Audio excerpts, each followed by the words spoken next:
মহিলাদের চুল কি পরিমাণ কাটতে হবে, মহিলাদের মাসিক বন্ধের ওষুধ খাওয়া যাবে কিনা। আমার বড় বোন হজের সকল প্রস্তুতি শেষ করেছেন, আগামী 16 মে তার ফ্লাইট। দুঃখজনক হলেও সত্য, তার স্বামী ইন্তেকাল করেছেন। মাহরাম হিসাবে তার ছেলেও আমি একসাথে হজে যাচ্ছি। এমত অবস্থায় আমার বোনের হুকুম কি, তার হজে যাওয়ার ব্যাপারে কোনো বাধা আছে কিনা দয়া করে জানাবেন। আমরা প্রথমেই দোয়া করি আল্লাহ তাআলা আমাদের এই বোনের স্বামীকে মাগফিরাত নসিব করেন এবং তাকে এবং তার পরিবারকে সান্ত্বনা নসিব করেন।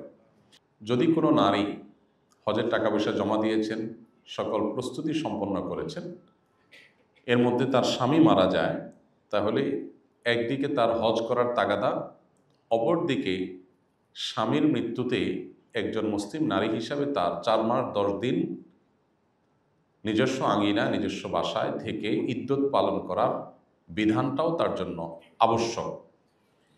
এক্ষেত্রে তিনি কোনটা করবেন? যে কোনো একটা তাকে ছাড়তে হবে। এর উত্তর হলো, এরকম পরিস্থিতিতে তিনি যদি হজের সফর শুরু না করে থাকেন, এখনও ফ্লাইটের বাকি আছে আর কয়েকদিন, এরকম সময়েই মৃত্যুর ঘটনা যদি ঘটে, তাহলে সেক্ষেত্রে তিনি আর হজে যাবেন না, তিনি ইদ্যত পালন করবেন। স্বামীর মৃত্যুর ফলে তার শোক পালন, ইদ্যত পালনের জন্য 4 মাস 10 দিন নিজ গৃহে অবস্থান করবেন। এটা করতে গিয়ে তিনি যে হজ মিস করছেন, সেক্ষেত্রে তার ফরজ হজের কি হবে? এটার উত্তর হবে, পরবর্তীতে যদি কখনো তার কাছে হজ করার মতো টাকা থাকে, এত যদি ফিনান্সিয়ালি তিনি ধনী হন, সচ্ছল হন, যে এবার হজের জন্য যে টাকা দিয়েছেন এটা তো পুরোটাই মায়ের, অলমোস্ট এটাতে কোনো টাকা তিনি পাবেন না। মায়ের বলাটা অসুন্দর, পুরো টাকাটাই 1 টাকাও তিনি ফেরত পাবেন না, এটা আসলে মায়ের না, এই পুরো টাকার সবই তার অ্যাকাউন্টে জমা হয়ে যাবে। সব আল্লাহ তাআলা এক নেকি কম দিবেন না, তুমি তো যাও নাই, কারণ তিনি 7 লাখ, 7.5 লাখ, 8 লাখ যে টাকাই জমা দিয়েছেন, ভালো কাজের জন্য দিয়েছেন। আর নবী সাল্লাল্লাহু আলাইহি ওয়াসাল্লাম বলেছেন, মান হাম্মা বিহাসানাতিন ফালাম ইয়ামালহা, যদি কেউ কোনো ভালো কাজ করার প্রতিজ্ঞা করে, সকল প্রস্তুতি সম্পন্ন করে একেবারে সিরিয়াস, হ্যাঁ আমি এটা করব, ফাইনাল করে ফেলেছে, বাট করতে পারে নাই, তো আল্লাহ তাআলা তাকে সে কাজ করার পরিপূর্ণ সওয়াব দিয়ে দিবেন। এজেন্সি আপনাকে টাকা ফেরত দিবে না, সৌদি গভর্নমেন্ট তার ফিগুলো ফেরত দিবে না, হ্যাঁ, বিমানের ক্যারিয়ার, বিমান কর্তৃপক্ষ তারা তাদের টাকা ফেরত দিবে না, কিন্তু আল্লাহ তাআলা সওয়াব দিবেন। এই জন্য প্রথম কথা হলো, মন খারাপের কারণ নেই যে আমার হজ হলো না। আপনার কি হজ দরকার না সওয়াব দরকার? সওয়াব দরকার, তো সওয়াব আপনি পেয়ে যাবেন। হ্যাঁ, ফরজ হজ আপনার আদায় হবে না, সেটার জন্য কি করবেন? এত যদি আর্থিকভাবে সচ্ছল হন আপনি, যে এই টাকা যাওয়ার পরও আগামী বছর আমি হজ করতে চাইলে নিজে এবং একজন পুরুষ মাহরাম সাথে নিয়ে হজ করার মতো টাকা আমার আছে, অর্থাৎ আরও 14-15 লাখ টাকা আছে, এরকম যদি হয়, তাহলে তার উপরে পরবর্তী বছর বা পরবর্তী যে কোনো বছর হজ করা ফরজ হবে। আর যদি এই টাকা চলে গেছে, আমার কাছে আসলে আর টাকা নাই, যা আছে যেটা দিয়ে 2 জন হজ করার, মাহরাম সহ হজ করার মতো টাকা নাই, তাহলে আপনার হজ করতে হবে না, অর্থাৎ হজের কোনো ফরজ অনাদায় থাকবে না। এমন না যে বছর টাকা জমা দিয়েছি সামহাও আমাকে পরে এটা করতেই হবে যেহেতু যেতে পারলাম না, এমন কোনো কথা নেই। আপনার পরবর্তী বছরগুলোতে হজে যাওয়াটা ডিপেন্ড করবে আপনার সামর্থ্যের উপরে। সামর্থ্য থাকলে হজ করবেন, আর না হলে আপনার হজ করতে হবে না। এখানে যে টাকা গেলো এটা সব পরিপূর্ণভাবে পেয়ে যাবেন, এবং স্বামী মৃত্যুর কারণে আপনি সবর করবেন, বসে দোয়া করবেন, আল্লাহ তাআলা আপনাকে পরিপূর্ণ সওয়াব বসায় দেবেন ইনশাআল্লাহ।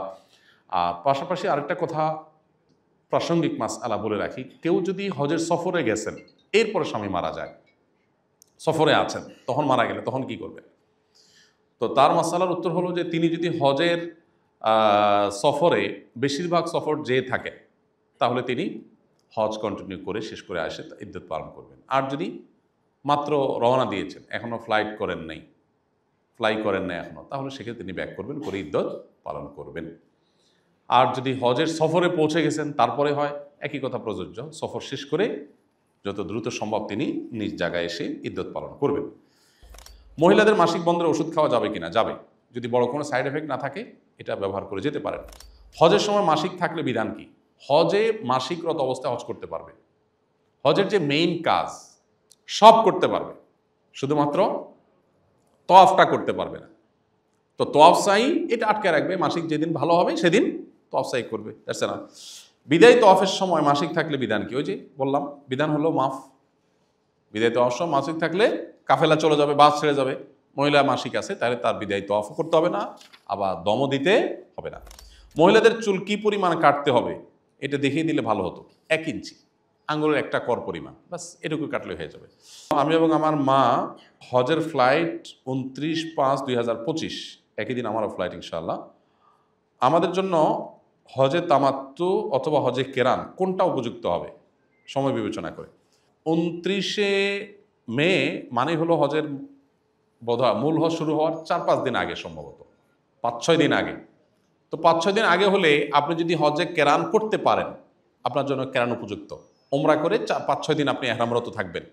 এটা যদি আপনার জন্য অসুবিধা না হয় তাহলে কেরানের জন্য গুড, কারণ এরপরে বোধহয় লাস্ট ফ্লাইট আর একটা আছে বা একদিন আছে লাস্ট ফ্লাইট। সো এটা কেরানের জন্য বেস্ট যদি আপনি হিম্মত করেন। আর যদি মনে করেন যে না, কেরান আমার জন্য কষ্ট করা হবে, তাহলে তামাত্তু করবেন। ওমরা শেষে মহিলাদের চুল কেটে হালাল হওয়ার ক্ষেত্রে এমন কোনো বিধান আছে কি না যে শুধু হালাল ব্যক্তি দ্বারাই মহিলাদের চুল কাটতে হবে? এটা আমরা বক্তব্যে বলেছি বারবার, কোনো অসুবিধা নেই, যে কেউ যে কারোটা করে দিতে হবে, হালাল করে দিতে পারবে। হালাল হওয়া জরুরি না, অর্থাৎ স্বামী এহরামে আছে অবস্থায় স্ত্রীর চুল কেটে দিতে পারবে। মহিলারা, 2জন মহিলা এহরামে আছেন, রুমমেট, একজন আরেকজনটা কেটে দিতে পারবেন, কোনো অসুবিধা নেই। মেয়েরা তওয়াফ ও সাই করার সময় কি কেটস পড়তে পারবে কিনা? হ্যাঁ, মেয়েদের জন্য তো সব অলমোস্ট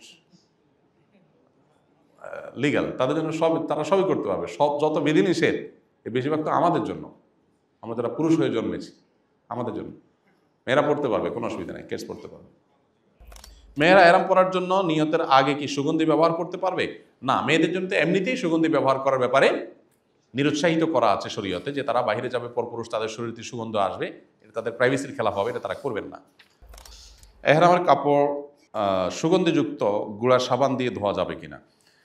সুগন্ধিযুক্ত গুঁড়া সাবান অ্যাভয়েড করতে হবে। আপনি এহরামের কাপড় ধুইতে হলে দরকার নাই তো সাবান ছাড়া ধোন।